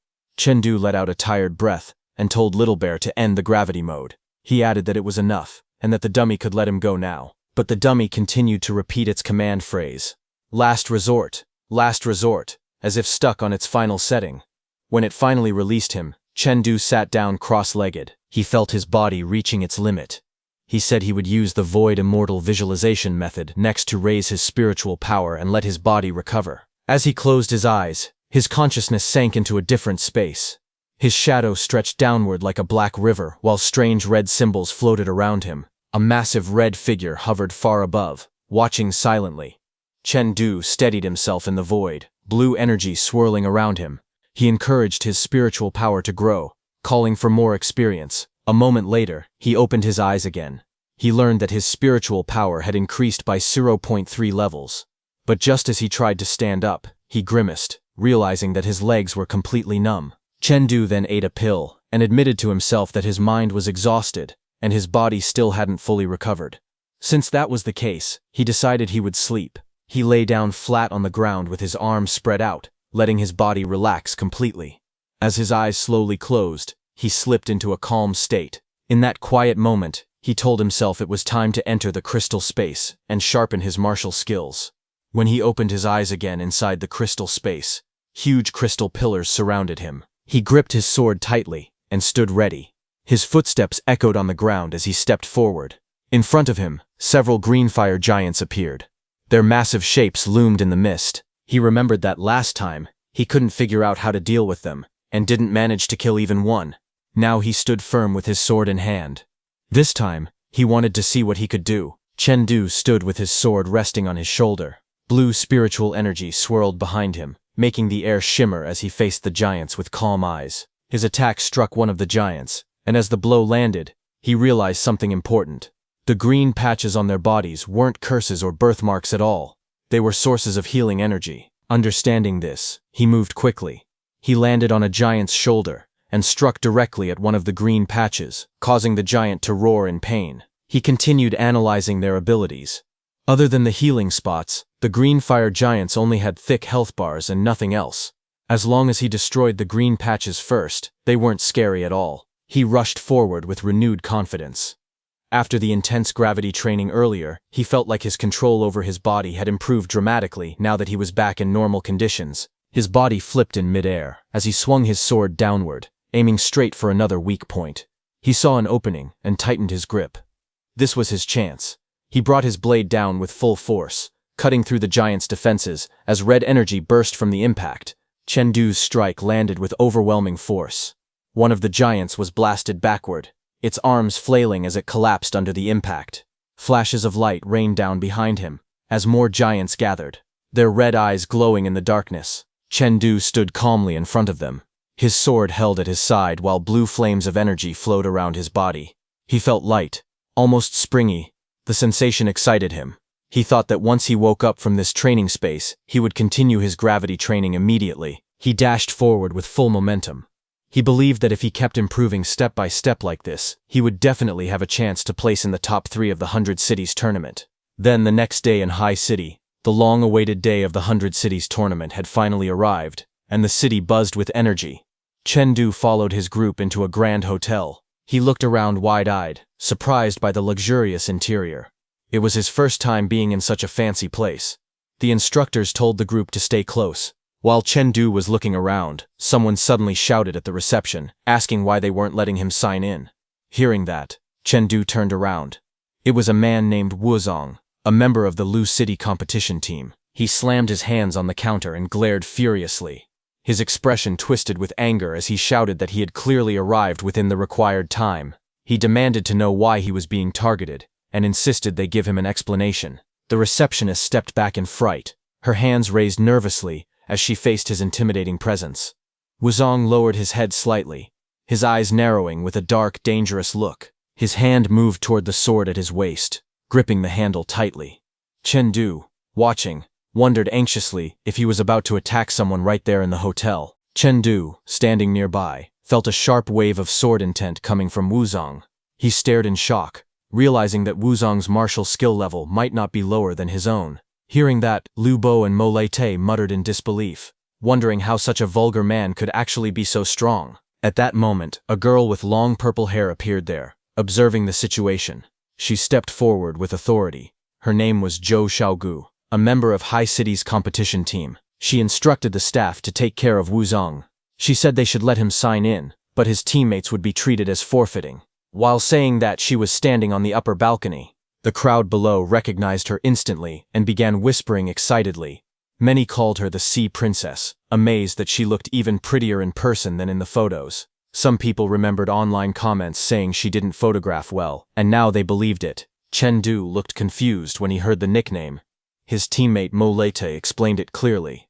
Zhou Xiaogu, the Sea Princess, was the only daughter of High City No. 1 High School's principal. She had family power, money, reputation, and talent. Everything about her was top tier. She was considered a true heaven's favorite. Then he added bluntly that Chengdu didn't stand a chance. But Chengdu suddenly froze as he looked up at the girl with purple hair. A strong sense of familiarity hit him.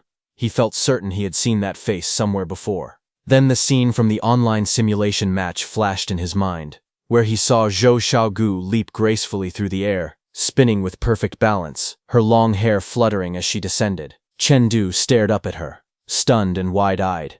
His memory snapped into place. She was the sneaky player from Virtual Combat, the little girl who sold nukes. Zhou Xiaogu leaned forward slightly, unaware of his realization. Chengdu examined her face carefully, recognizing it completely. He had always assumed the system generated that appearance, but he never expected someone in real life to actually look this pretty. A small smile formed on his face. His teammate watched him curiously. Chengdu thought about the past. Back then, her martial skill had already been one step ahead of his, reaching first-order perfection. He believed she wouldn't recognize him now. Meeting an old online opponent in real life felt surreal. He wondered how strong she had become since then. Joining the 100 Cities tournament suddenly felt like the perfect decision. Later that day, the group gathered in their hotel room.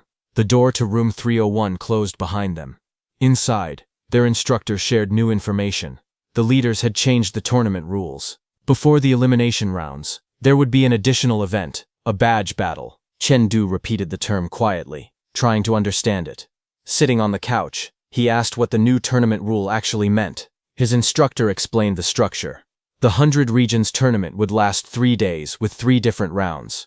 The first round would begin the next day, a badge battle held in a forest arena. Within a 13-hour time limit, every participant had to obtain 2 badges marked Gao and Wu. The instructor continued that after collecting them, teams needed to reach the finish point and check in. Whether they passed or not depended on how many of their teammates reached the end together. Hearing that, Chengdu asked how many badges existed. The instructor replied that there were 50 Gao badges and 50 Wu badges, meaning only 50 teams could advance. At least half the teams would be eliminated on the first day. He went on to explain that the second round would be a 1 versus 1 elimination bracket, with almost no rest between matches. With a serious face, the instructor added that 150 participants would have to be reduced to just 10 finalists in a single day for the third round. Opponents would be chosen at random, but teammates wouldn't be matched against each other. Hearing this, Lu Bo and Mo Lei looked relieved. Lubo muttered happily that at least he wouldn't have to fight the monster known as Chengdu. Mo Lite nodded, equally grateful that he wasn't their opponent. The instructor continued explaining the rules. He raised 3 fingers and said that the third round was the finals, also known as the top 10 battle. Reaching this stage was already considered a victory, since everyone who made it into the top 10 would receive bonus exam points and cash rewards. He added that breaking into the top 3 would depend entirely on each participant's condition. The finals meant 3 full days of non-stop combat with almost no rest. Injuries were expected along the way. He explained that the one who took first place wouldn't necessarily be the strongest in raw fighting ability, but would definitely be the one with the most complete overall strength. Before finishing, he lifted a finger and said there was one last thing. His expression darkened as he warned them about the most important rule: no killing. Whether inside the tournament or out in real life, this rule would follow them for their entire lives. Their true enemies were otherworldly civilizations, not their fellow humans. They were told to never turn their blades on their own comrades. Chengdu and the others listened silently, as he explained further. During the tournament, they would be wearing special uniforms that balanced everyone's life strength. The leaders would also enter the field to protect them from the shadows. However, he also reminded them that if he had to intervene directly, their team would be immediately disqualified. With a calm smile, he encouraged them. Tomorrow would depend entirely on their own efforts. No matter what happened, as long as they believed in themselves, doing their best would already be enough. Chengdu and his teammates answered with confidence. All 3 of them shouted yes with determined expressions. The scene shifted to High City No. 1 High School, a large campus located among tall city buildings. At the tournament grounds, rows of students gathered while an instructor stood at the front. Behind him was a massive gate, and beyond it was a lush expanse of trees. Chengdu looked at the landscape in surprise and asked if it was really a forest. Then a man stepped forward and introduced himself as Zhou Cheng, the principal of High City No. 1 High School and one of the organizers of the 100 Cities tournament. He addressed the crowd, explaining what stood before them. He pointed toward the giant gate and said that behind it was a forest created by a dimensional rift centuries ago, when the 9 major planets collided. This special place was known as a spirit realm. The area in front of them was the lowest level one, a level 1 spirit realm called the Forest of Dire Wolves. Hearing this, Chengdu was shocked. Knowing what a spirit realm truly was, an alternate world without humans and filled with monsters everywhere. The principal raised a finger and told the students not to worry. He explained that the spirit realm ahead was a very stable alternate dimension. Its safety had even been certified by the world's 3rd strongest person, Rhine, the founder of the Warrior Alliance. According to him, there was absolutely no problem, but his expression turned serious as he continued. Even with all precautions, the trial still carried a risk of death. He warned everyone to be extremely careful once inside. He then pointed at one of the students, a tall swordsman named Wuzong. He reminded him that showing up alone didn't mean he could act alone. They would assign teammates based on individual levels.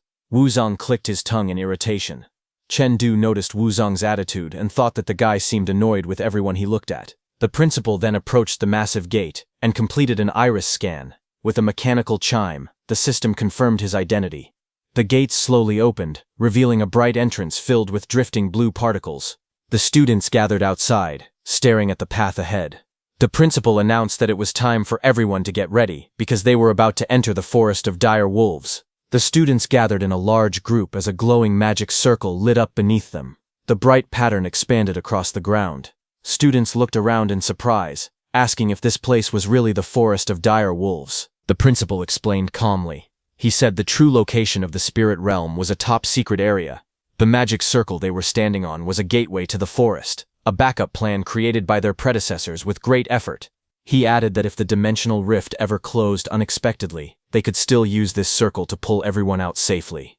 He then instructed all students to step inside the circle. In a moment, each team would be teleported to one of 1,000 possible points inside the Forest of Dire Wolves. He also reminded them that out of 300 marked badge locations on the map, only 100 held real badges, the rest were decoys. He wished everyone good luck. The circle began to glow stronger. A message appeared, announcing that activation was beginning. Light swirled around the students as the magic circle powered up. A flash burst upward like a pillar of light.